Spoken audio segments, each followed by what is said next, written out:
സംസ്ഥാനത്തിന് പകർച്ചപ്പനിക്ക് കുറവില്ല. ദിവസേന 10,000-ലേറെ പേർ പനി ബാധിച്ച് മാത്രം ആശുപത്രിയിൽ ചികിത്സ തേടിയെത്തുന്നുണ്ട്. മലപ്പുറം ജില്ലയിൽ മഞ്ഞപ്പിത്തവും വ്യാപിക്കുന്നു. വിവരങ്ങളുമായി കോഴിക്കോട് നിന്ന് ചേരുന്ന ദീപക് ധർമ്മടമാണ്. Deepak Dharmadam, very good morning. ഈ പനിക്കാലമാണല്ലോ സംസ്ഥാനത്ത്. ഈ പനി വാർത്തകളുമായി ബന്ധപ്പെട്ട് വിമർശനങ്ങളും വരുന്നുണ്ട്. അപ്പോൾ ഈ മലബാർ മേഖലയിൽ നിന്നുള്ള വിവരങ്ങൾ എന്താണ്?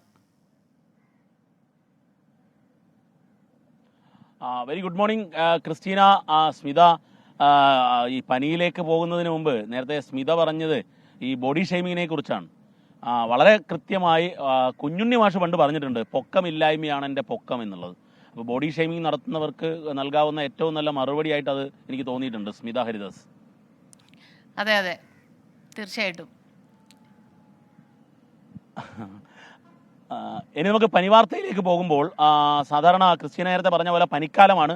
മഴക്കാലം പൊതുവിൽ പനിക്കാലമാവാറുണ്ട്. പക്ഷേ എന്നാൽ ഈ പ്രാവശ്യം ക്രമാതീതമായ നിലയിലാണ് പകർച്ചപ്പനി. പ്രത്യേക വൈറസിൻ്റെ സാന്നിധ്യമാണ് അത്തരത്തിലുള്ള പനി ഉണ്ടാകുന്നതെന്ന് ശാസ്ത്രീയമായി ഡോക്ടേഴ്സ് വിലയിരുത്തുന്നുമുണ്ട്. പനിയുടെ കണക്ക് നമ്മളെ ഞെട്ടിപ്പിക്കുന്നതാണ്. ആരോഗ്യവകുപ്പ് കൃത്യമായ മുൻകരുതൽ ജാഗ്രതാ നിർദ്ദേശങ്ങൾ നൽകിയിട്ടുണ്ട്.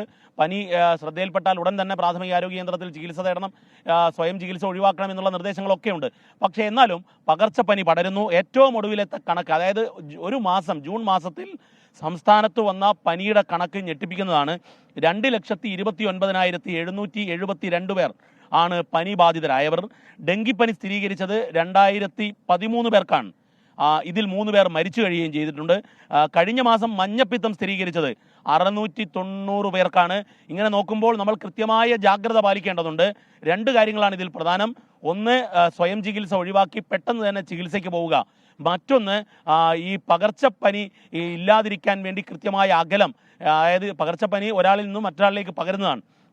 സ്വാഭാവികമായും അതിൽ ഒരു കൃത്യമായ അകലം പാലിക്കാൻ തയ്യാറാവുക എന്നുള്ളതാണ് ഏറ്റവും പ്രധാനപ്പെട്ട കാര്യം. മറ്റൊരു കാര്യം, കോഴിക്കോടിനെ സംബന്ധിച്ചിടത്തോളം ആശങ്കപ്പെടുത്തുന്ന മറ്റൊരു കാര്യമുള്ളത്, അമീബിക് മസ്തിഷ്ക ജ്വരം സ്ഥിരീകരിച്ച ഒരു കുട്ടി അത്യാസന്ന നിലയിൽ, അപകടകരമായ നിലയിൽ തുടരുന്നു എന്നുള്ളതാണ്. കോഴിക്കോട് ബേബി മെമ്മോറിയൽ ആശുപത്രിയിലാണ് ചികിത്സയിൽ കഴിയുന്ന. മറ്റൊരു സംശയത്തിൻ്റെ പേരിൽ മറ്റൊരാളുടെ സ്രവം പരിശോധനയ്ക്കായി അയച്ചിട്ടുമുണ്ട്, റിസൾട്ട് വന്നിട്ടില്ല. അങ്ങനെ നോക്കുമ്പോൾ ഒരു ഭാഗത്ത് അമീബിക് മസ്തിഷ്ക ജ്വരം കിടക്കുന്നു, മറ്റൊന്ന് വൈറൽ പനി പടരുന്നു. ഈ തരത്തിൽ മഴക്കാലം വളരെ നിർണായകമായ ആരോഗ്യ പ്രതിസന്ധിയിലൂടെയാണ് കടന്നു പോകുന്നത്. അതുകൊണ്ട് തന്നെ ഓരോരുത്തരും ജാഗ്രത പാലിക്കേണ്ടതുണ്ട്. ഏതെങ്കിലും രീതിയിൽ സംശയം തോന്നുമ്പോൾ തന്നെ പെട്ടെന്ന് ചികിത്സ തേടുകയും ഐസൊലേറ്റ് ചെയ്യാൻ ശ്രമിക്കുകയും ചെയ്യുക എന്നുള്ളതാണ് ഇതിൽ ഏറ്റവും പ്രധാനപ്പെട്ട കാര്യം.